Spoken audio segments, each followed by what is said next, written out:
ભાવનગર શહેરના બ્રાહ્મણ તલાવડી વિસ્તારમાં પતિ પત્નીના ઝઘડામાં પત્ની ઈજાગ્રસ્ત થતાં હોસ્પિટલ ખસેડવામાં આવ્યા. બનાવ અંગે મળતી માહિતી અનુસાર ભાવનગર શહેરના બ્રાહ્મણ તલાવડી વિસ્તારમાં રહેતા માયાબેન દીપકભાઈ લાઠિયા પર તેના જ પતિએ હુમલો કરી ઈજાઓ પહોંચાડી હતી. બીજી પત્ની બાબતે અગાઉ બોલાચાલી થયા બાદ જે અંગે ફરિયાદ કરી હોય જેની દાજ રાખી પતિએ પત્નીને ઢોર માર મારતા મહિલાને તાત્કાલિક સારવાર માટે શહેરની સર્ટી હોસ્પિટલમાં ખસેડવામાં આવ્યા હતા. બનાવને પગલે હોસ્પિટલ પોલીસ ચોકી દ્વારા કાર્યવાહી હાથ ધરવામાં આવી હતી. માયાબેન દીપકભાઈ બ્રાહ્મણ તલાવડી લાઠિયા મેલામાં રહું છું. અત્યારે મારા સાસરિયામાં રહું છું. મારા ઘરનાવાળા ઝઘડા થયેલા છે. બીજી બૈરા એના હિસાબે મેં કેસ કરેલો છે. એક પીરિયડ દવા પીધેલી છે.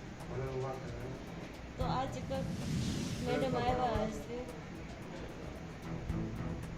પંચનામું લખવા પાછા આવ્યા છે. તો એને ઘર ખબર પડે છે. આવીને સીધા કે હું હતું હું કાંઈ નહીં મેડમ લખવા આવ્યા હતા જ પંચનામું લખાડો છે બાકી તે આવ્યા છે.